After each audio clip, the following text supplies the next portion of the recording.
Good morning, guys. I hope everyone is doing okay on this Wednesday morning. It's also the first day that we've had any sun. It's not gloomy and nasty outside. Give everyone just a second to get on and get this going.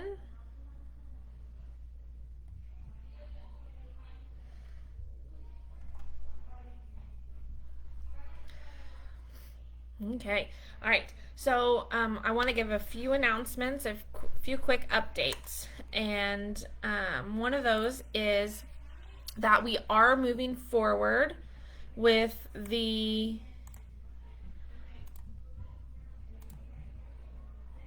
we are moving forward with there we go. Sorry, technical difficulties.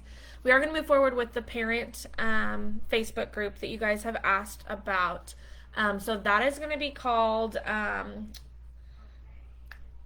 the IPT Parent Spotlight. And so be looking for that. I will post a link in the comments of this video.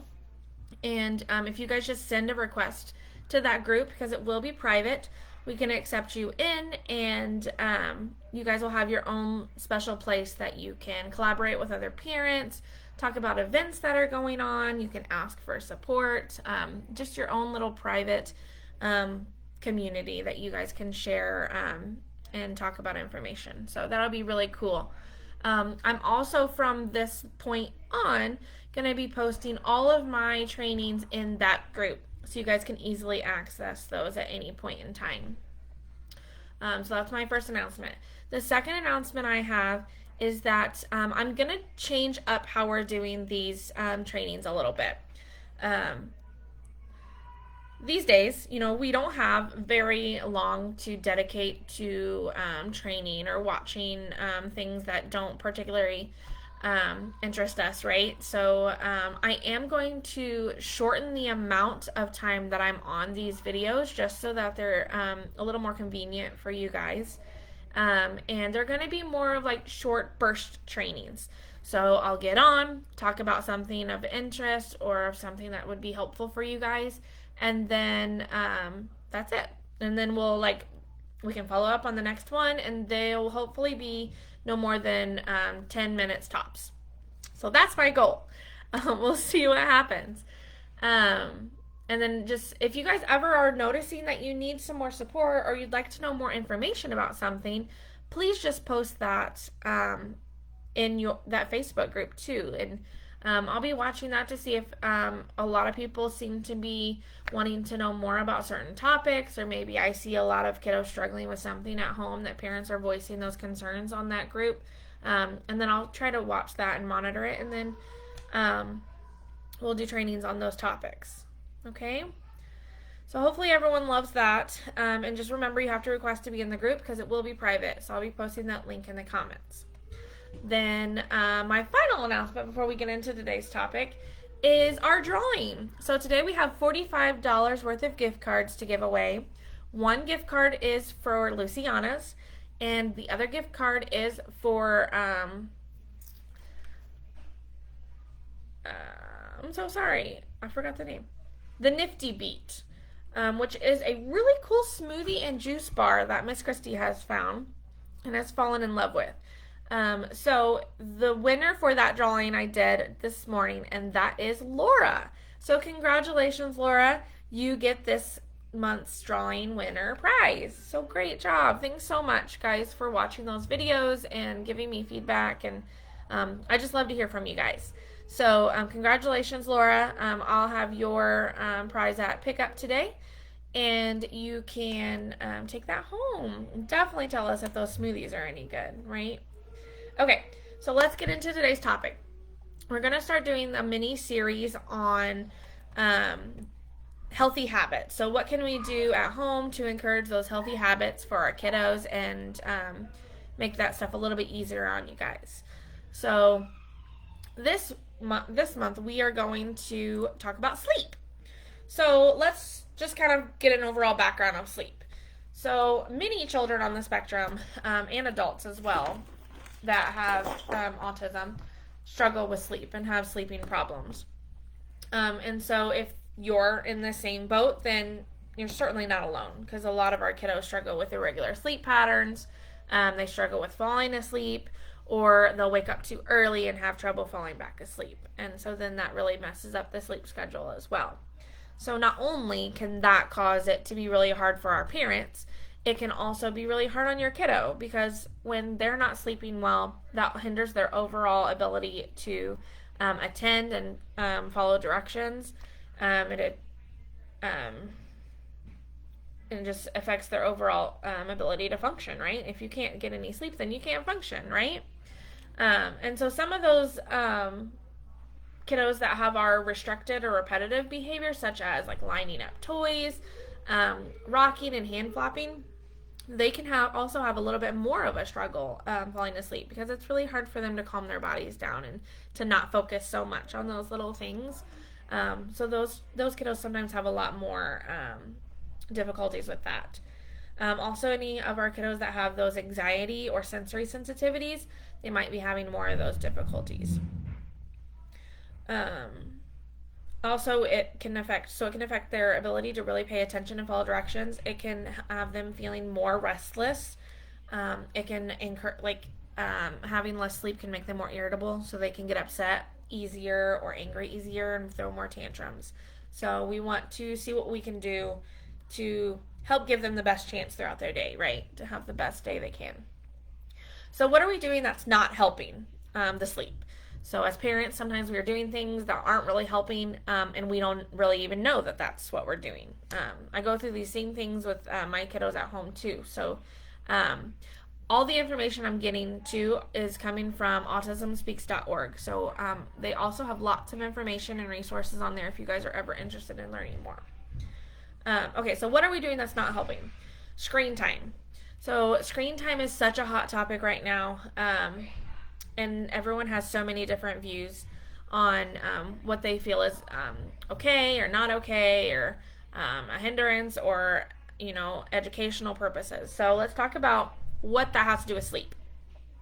So the screen time, such as watching TV, watching YouTube, playing video games, especially if they're scary or violent, those can all contribute to lack of sleep or restlessness during sleep, especially if they're done too close to bedtime. So there's been a lot of research that says that blue light right before bed stimulates the brain, and therefore is harder to turn it off to go to sleep. So just be mindful of how much screen time your kiddo is getting throughout the entire day, but especially right before bedtime. We don't want to stimulate them too much right before bed, and then it's hard for them to turn it off and get that sleep. Something else that might be hindering that is inconsistent bedtimes. So if one day your child goes to sleep at 8, one time they go to bed at 10, the next night they go to bed at 3 a.m., those inconsistent bedtimes could be really hindering your child's sleep schedule as well. Busy schedules. So if we are busy right until it's time to go to bed, and we're like, okay, lights off, see you later. That can really be hard on your kiddo too, because it's such an abrupt change of pace that it's hard for their body to settle down. They need some time, right before it's time to calm down. And then lack of routine is one of the last things that we might not be doing that's not helpful. So our kiddos strive, all kiddos actually, strive on routine and structure, especially kiddos on the spectrum. So the more routine and the more structure that they know what to expect, the better. It helps them feel comfortable. They know what to expect. It decreases that anxiety of not knowing what's going to happen and when. They know exactly what's going to happen. It's the same every night. Really can help them to settle down and feel easygoing and comfortable. So what can we do? So what can we do differently, or what can we put in place to help our kiddos be set for the best success? One of those things is making sure that the sleep environment is good. So we want to make sure that the sleep environment is the most comfortable that it can for our kiddo. So if your kiddo is sensory sensitive and they are not good with loud noises, or they lots of lights, if all of that is overstimulating to your kiddo, then you don't want that in your sleep environment. More often than not, you want your sleep environment to be dark, you want it to be quiet, and you want it to be cool. Those are the three most important things. Now, not to say that there can't be a nightlight or a noise machine, because I do that with my children. They have a nightlight and a noise machine that plays some white noise in the background. And so, whatever you need for your kiddo, it doesn't have to be a cave, it doesn't have to be a dungeon, but overall, the environment needs to be dark, quiet, and cool. Also, if you need to have a bedtime routine. So, having a structured bedtime routine that you guys do every night, that's very predictable, consistent, and short, that's also full of relaxing activities. So, a perfect bedtime routine is going to be consistent. So, it's the same thing every night. It's going to be predictable. So, it's something that the kiddo knows what's coming. And it needs to be short. 20 to 30 minutes is pretty good. And then it needs to be full of relaxing activities such as listening to music or reading books. Whatever you need to do for your kiddo to calm down. Maybe your kiddo really likes to have squeezes before bedtime and that helps them to calm down. Then maybe incorporate that into your bedtime routine. Maybe bath time is really relaxing for your kiddo. Maybe you do bath time every night before bed. If bath time is not something that your kiddo enjoys and that's often a struggle, don't do that before bed. We don't want to have WWE wrestling match right before bed. Okay, so maybe do that in the morning or 2 hours before bed. Let's not do that right before bed if that's a sore subject for your kiddo. Okay, so we want that 20 to 30 minutes before bed to be full of relaxing, calming activities for your kiddo. We also want to make sure that we avoid the use of electronics or that screen time too close to bedtime. And then also, depending on your kiddo, it might also be helpful to have them participate in a picture schedule. So I have one of those to show you guys. This is one that I made for my kids at home. They're 3 and they do really well with picture schedules. So they have a morning and a nighttime routine, and each morning they would then, they would put these check marks on each activity before they do it. And then they do the same thing before they go to bed. So before they go to bed, they have to go potty, brush their teeth, get their jammies on, we read stories, and then they get in their bed. And so once they've earned all of these check marks, they get a gummy. So they get one gummy right before bed after they've earned all their check marks. And the same thing in the morning after they've done potty, brush their teeth, get dressed, and they eat their breakfast and watch TV. And then get in the car. After they get all their check marks, they also get one gummy. So they get a little bit of a treat for accomplishing everything. And then you can talk to your BCBA. They can help you create one of these for your kiddos at home with this activities that you want to incorporate. And then you can customize it to be whatever you need. So my kiddos also kept asking me lots of questions about what day is it? Can we bring toys to school? Are we going to church today? And so because those were questions and things that were unknown to them that were causing them anxiety, I created this schedule to then show them. So then each day we move their little face around, and there's the days that we go to church, and then on Friday they get to take toys for show and tell. They would also be able to tell me who's picking them up. So they would often wonder, is mommy picking me up or is daddy picking me up? So then we would put that picture of mommy or daddy on that day so that they would know exactly what to expect. This helped reduce that anxiety. They knew what to expect, causing them to be a little more easygoing about what was going on. Also, before bedtime, knowing that they have to do all of those activities, we used to have tons of behaviors at bedtime, trying to get them to do all of the things that they needed to do. Go potty, brush their teeth, get their jammies on. They would engage in tantrums and crying. But then I gave them the responsibility of looking at the pictures and putting the check mark on, giving them that independence and allowing them to self-monitor themselves. Did they earn their check marks? Yes or no? They would ask for a gummy, and then I would ask them, did you get all your check marks? They would go look. They could self-monitor, self-assess. No, I didn't. Okay, well, what do we need to do? They would already know. They could do it by themselves. They would go get in their bed. I'm like, okay, now we can get our gummy. No problem behaviors anymore at bedtime. The transitions are flawless because they know what to do. They know what to expect. And those are full of calming activities to prepare them for bed. Okay, so that's just one example. Talk to your BCBA, though, if those are struggles for you, and they can help get you started on what kind of schedule would work best for your kiddo. Okay, then something else we can do is making sure that our sleep and wake schedule is consistent. So we want that to be consistent throughout the week and weekend. Um, Now, granted, I give my boys a little bit of fluctuation on when they can go to bed at nighttime on the weekend, but not outrageous because that does throw them off for the whole week, right? So, whatever time you're necessarily putting them to bed during the week, you're going to stay close to that on the weekend too.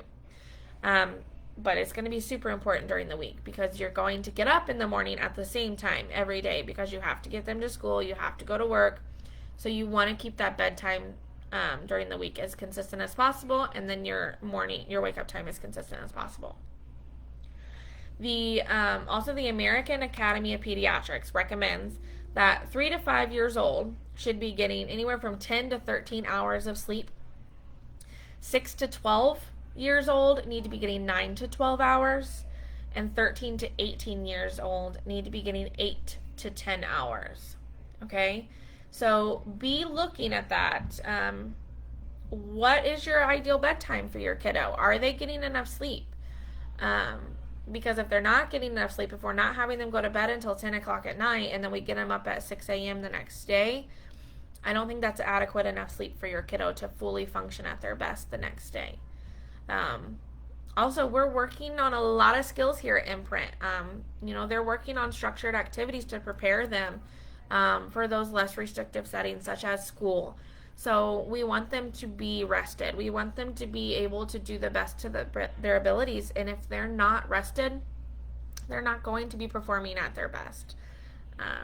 So we want our time here at Imprint as well as at home to be as productive as possible. And if they're not healthy, then that's not good. So let's just really look at that, okay? All right. So just to recap, I did go a little bit over because of our announcements, and I apologize. So things that we want to avoid during bedtime is screen time right before bed, inconsistency at bedtime, busy schedules right before bedtime, and lack of routine. What we do want to look at and what we do want to have and put forward is the sleep environment needs to be set up for success. We want to make sure that the bedtime routine is consistent, predictable, short, and relaxing. We also want to make sure that the sleep and wake schedule is consistent and that they're getting enough sleep. Okay?